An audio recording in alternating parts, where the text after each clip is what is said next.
Hello बच्चों, welcome to our class chemistry for competitor. तो आज की इस क्लास में हम लोग देखने वाले हैं एलोट्रोपी। एलोट्रोपी होता क्या है? कोई सा भी एलिमेंट नेचुरली एक से ज़्यादा फॉर्म में एग्जिस्ट कर सकता है, जिसमें उसके सारे फॉर्म को अगर हम देखें तो उसके फिजिकल फॉर्म या फिर उसके फिजिकल स्ट्रक्चर तो क्या होंगे, अलग अलग होंगे, लेकिन उनकी जो केमिकल प्रॉपर्टी होती है वो क्या होती है, सेम होती है। तो उसके सारे फॉर्म को हम एलोट्रोप्स कहेंगे और उस पर्टिकुलर एलिमेंट की इस टेंडेंसी को जो अलग अलग फॉर्म हमें शो करती है उसको क्या बोलेंगे, एलोट्रोपी कहेंगे। तो आज हम देख रहे हैं एलोट्रोपी कार्बन में। तो कार्बन में कितने एलोट्रोप्स होते हैं और कौन कौन से होते हैं? तो इसमें फर्स्ट पॉइंट है, due to the catenation and p pi bond formation carbon has many allotropic form. अगर हम कार्बन में देखते हैं तो इसका कैटिनेशन पावर ज़्यादा होता है और इसमें क्या होता है, पी पाई बॉन्डिंग होता है। इस कारण से इसके मेनी एलोट्रोप्स होते हैं। फिर सेकंड लिखा है, existence of an element in more than one physical form is known as allotropy. यहाँ पर यही लिखा है कि एलिमेंट का एक या एक से अधिक फिजिकल फॉर्म में एग्जिस्टेंस करना ही क्या कहलाता है, इसकी एलोट्रोपी कहलाता है। नेक्स्ट पॉइंट है, allotrope of element differ to the greater extent in their physical property but exhibit closer resemblance in the chemical property। Element की एलोट्रोपिक होती है, उसमें फिजिकल फॉर्म तो उसके डिफरेंट होते हैं, लेकिन उसकी जो केमिकल प्रॉपर्टी होती है वो ऑलमोस्ट सेम होती है। अब अगर हम बात करते हैं कि कार्बन के कितने एलोट्रोप होते हैं, तो कार्बन के होते हैं 2 एलोट्रोप होते हैं। फर्स्ट होता है क्रिस्टलाइन एलोट्रोप, सेकेंड होता है उसका एमोर्फस एलोट्रोप। तो क्रिस्टलाइन एलोट्रोप में कौन कौन से होते हैं? एक ग्रेफाइट होता है, दूसरा होता है डायमंड और एक और भी होता है फुलरीन होता है। फिर अगर हम एमोर्फस एलोट्रोप की बात करते हैं तो उसमें होता है कोल होता है, कोक होता है, एनिमल चारकोल होता है, वुड चारकोल होता है, लैंप ब्लैक होता है, gas carbon and petroleum Coke. ये क्या हो गए उसके एमोर्फस फॉर्म। अब हम यहाँ पर देखते हैं कि क्रिस्टलाइन एलोट्रोप कैसे दिखते हैं और एमोर्फस एलोट्रोप कैसे दिखते हैं। अगर हम यहाँ पर देखते हैं कि जो क्रिस्टलाइन सॉलिड होते हैं वो क्रिस्टलाइन सॉलिड क्या होते हैं, रेगुलर फॉर्म में होते हैं। अगर यहाँ पर इसकी ज्योमेट्री देखते हैं तो ज्योमेट्री मतलब यहाँ पर सारे क्या है, एक रेगुलर फॉर्म में अरेंज है। लेकिन अगर हम एमोर्फस सॉलिड की बात करते हैं तो ये इरेगुलर फॉर्म में होते हैं। यहाँ पर ये अगर देखते हैं तो कार्बन यहाँ पर टेट्रागोनल ट्राइंगल अलग अलग यूनिट में प्रेजेंट है। कोई टेट्रागोनल है, कोई ट्राइंगुलर है। तो इस टाइप से ये क्या है, इरेगुलर इसका स्ट्रक्चर होता है। लेकिन क्रिस्टलाइन सॉलिड जो होते हैं वो एक आइडियली मतलब एक रेगुलरली फॉर्म में प्रेजेंट है। अब हम यहाँ पर देखते हैं कि जो कार्बन के क्रिस्टलाइन एलोट्रोप होते हैं उसमें 2 एलोट्रोप होते हैं, एक होता है डायमंड, दूसरा होता है ग्रेफाइट। और इनके बीच में डिफरेंस क्या होता है, तो हम बात करते हैं डायमंड की। इसमें डायमंड में ईच कार्बन क्या होता है, sp3 हाइब्रिडाइज होता है। लेकिन अगर ग्रेफाइट में बात करते हैं तो इसमें प्रत्येक कार्बन क्या होता है, sp2 हाइब्रिडाइज होता है। सेकेंड पॉइंट है कि इसमें प्रत्येक कार्बन क्या है, दूसरे 4 कार्बन से टेट्राहाइड्रली बॉन्डेड होता है। लेकिन अगर ग्रेफाइट में देखते हैं तो इसमें एक कार्बन आपस में 3 कार्बन से जुड़ा होता है और ये हेक्सागोनल रिंग फॉर्म करते हैं।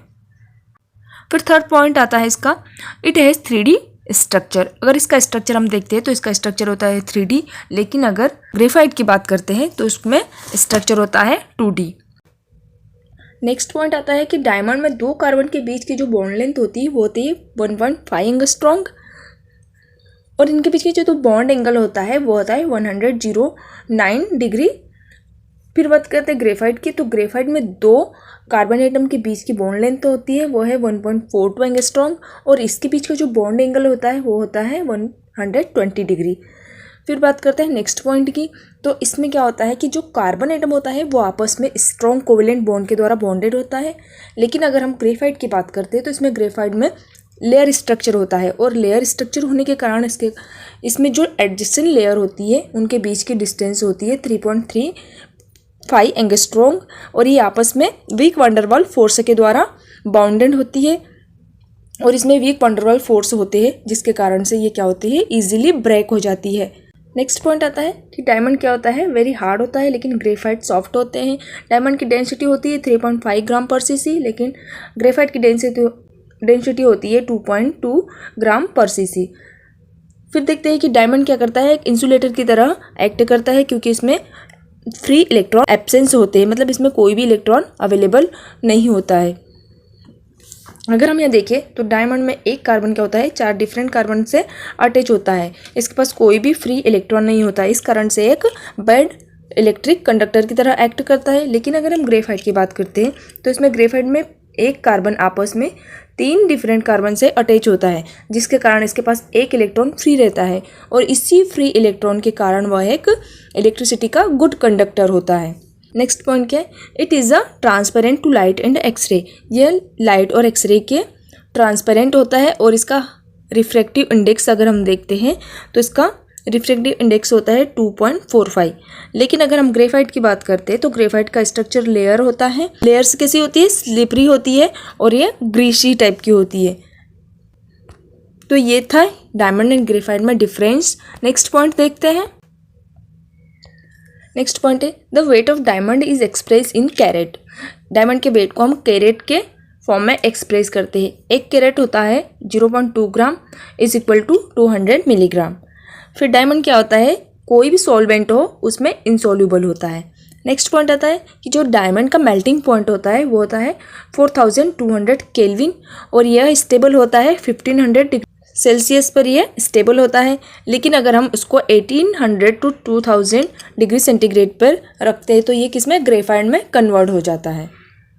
अगर हम यहाँ पर देखते हैं कि जो डायमंड है, डायमंड को 1800 टू 2000 डिग्री सेंटीग्रेड पे रखेंगे तो ये किसमें, ग्रेफाइट में कन्वर्ट हो जाता है। फिर नेक्स्ट पॉइंट क्या होता है कि इसका जो डायमंड की हार्डनेस और इसका मेल्टिंग पॉइंट हाई होता है, इसका कारण क्या होता है, तो इसका कारण होता है कि इसमें जो कार्बन कार्बन बॉन्ड एनर्जी होती है वो क्या होती है, हाई होती है और इसका स्ट्रक्चर कैसा होता है, 3D होता है। इसी कारण से डायमंड का मेल्टिंग पॉइंट हायर होता है और साथ में इसकी हार्डनेस भी ज़्यादा होती है।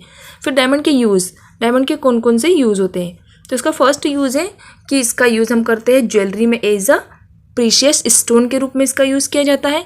सेकेंड है इसका कि in making die used for drawing thin wire, इसका यूज़ डाई बनाने में भी किया जाता है। थर्ड है इसका for cutting glass, drilling rocks and for sharpening the instrument, इसका यूज़ ग्लास को कट करने में क्या करते हैं, ड्रिलिंग रॉक्स की ड्रिलिंग में करते हैं और इंस्ट्रूमेंट को शार्प करने में भी किया जाता है। नेक्स्ट पॉइंट आता है कि ग्रेफाइट को हम आर्टिफिशियली कैसे बना सकते हैं, तो इसकी एक मेथड है, वो मेथड है एचएसएन प्रोसेस। इस प्रोसेस में होता क्या है, मान लो हमारे पास कोई कार्बन दिया है और वो कार्बन हमें कौन सा लेना है, कोक फॉर्म में लेना है। इस कार्बन की रिएक्शन अगर हम सिलिकॉन डाइऑक्साइड के साथ कराएंगे और इसमें टेम्परेचर रहेगा 3723 केल्विन, तो हमें यहाँ पर मिल जाएगा सिलिकॉन कार्बाइड और इसको हम कोरंडम भी कहते हैं। इस सिलिकॉन कार्बाइड की रिएक्शन हम कराएंगे हीट दे के, मतलब इसको गर्म करेंगे तो हमें यहाँ पर ग्रेफाइट मिल जाएगा और साथ में सिलिकॉन एलिमिनेट हो जाएगा।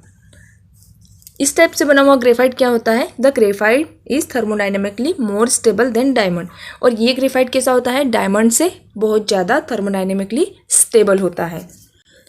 और ग्रेफाइट का मेल्टिंग पॉइंट क्या होता है, ग्रेफाइट 3500 डिग्री सेल्सियस पर मेल्ट होता है। फिर देखते हैं कि ग्रेफाइट के यूज़ क्या क्या होते हैं। फर्स्ट यूज़ है ग्रेफाइट का कि ग्रेफाइट का यूज़ एज अ लुब्रिकेंट करते हैं। सेकेंड यूज़ है इसका for making electrode in electric furnace, electrical furnace में इलेक्ट्रोड बनाने के लिए इसका यूज़ किया जाता है। थर्ड होता है कि इसका इलेक्ट्रो प्लेटिंग में यूज़ करते हैं और साथ ही साथ इलेक्ट्रो टाइपिंग में यूज़ किया जाता है। फोर्थ है कि इसका लेड पेंसिल्स बनाने के लिए भी ग्रेफाइट का यूज़ करते हैं। और फिफ्थ है कि graphite is used in the manufacture of refractory crucible, refractory crucible बनाने के लिए भी ग्रेफाइट का यूज़ किया जाता है। फिर देखते हैं कार्बन की फिजिकल एंड केमिकल प्रॉपर्टी और उसके यूजेस। तो यहाँ पर फर्स्ट पॉइंट आता है कि the amorphous form of carbon are more reactive due to their increase surface area.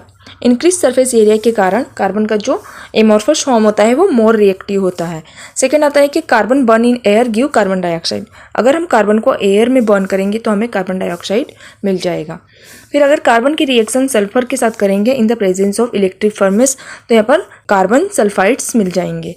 Next point आता है कि अगर कार्बन की रिएक्शन ऑक्सीडाइजिंग एसिड जैसे कि concentrate nitric acid, concentrate sulphuric acid के साथ रिएक्शन कराएंगे तो यहाँ पर ये रिएक्शन हो रही है। अगर यहाँ पर ये कार्बन की रिएक्शन कॉन्सेंट्रेट नाइट्रिक एसिड के साथ करा रहे हैं तो मिल रहा है कार्बन डाइऑक्साइड और साथ में मिल रहा है नाइट्रोजन के ऑक्साइड्स और वाटर एलिमिनेट हो रहा है। फिर कार्बन की कॉन्सेंट्रेट सल्फ्यूरिक एसिड के साथ रिएक्शन कराएंगे तो कार्बन डाइऑक्साइड मिल रहा है, साथ में सल्फर डाइऑक्साइड मिल रहा है और वाटर।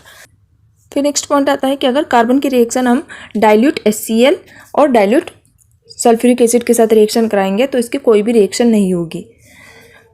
फिर white hot coke react with steam to give a mixture of carbon monoxide and hydrogen water gas. यदि हम वाइट रेड हॉट को स्टीम कराएंगे तो ये क्या देता है, कार्बन मोनोऑक्साइड का मिक्सचर देता है, साथ में हाइड्रोजन गैस, हाइड्रोजन और वाटर गैस देता है। 6 पॉइंट आता है carbon reduces heated oxide of tin oxide, carbon dioxide and iron oxide. Carbon इन ऑक्साइड्स को रिड्यूस कर देते हैं। फिर क्या है, carbon reduces sodium hydroxide to sodium metal. अगर यहाँ पर हम देखते हैं तो जिसमें कार्बन क्या है, कार्बन सोडियम हाइड्रोक्साइड के साथ रिएक्शन करता है या फिर इसमें इस सोडियम हाइड्रोक्साइड को रिड्यूस करके यहाँ पर सोडियम मेटल को देता है और साथ में सोडियम कार्बोनेट। नेक्स्ट पॉइंट आता है कि अगर कार्बन की रिएक्शन हम आयरन के साथ कराएं और कैल्शियम ऑक्साइड के साथ कराते हैं तो यहाँ पर कार्बाइड्स मिलते हैं, आयरन कार्बाइड मिल जाएगा, साथ ही साथ कैल्शियम के कार्बाइड्स मिल जाएंगे। फिर देखते हैं कि इसके यूजेस क्या होते हैं। यूजेस, इसका यूज़ कहाँ किया जाता है, एक तो रेड्यूसिंग एजेंट के रूप में यूज़ किया जाता है, सेकंड होता है कि कार्बन सल्फाइड के मैन्युफैक्चर में किया जाता है, थर्ड होता है water gas and producer gas को बनाने में भी इसका यूज़ किया जाता है, और फोर्थ पॉइंट आता है कि activated charcoal is use to absorb poisonous gas. Poisonous gas को एब्जॉर्ब करने के लिए भी इनका यूज़ किया जाता है।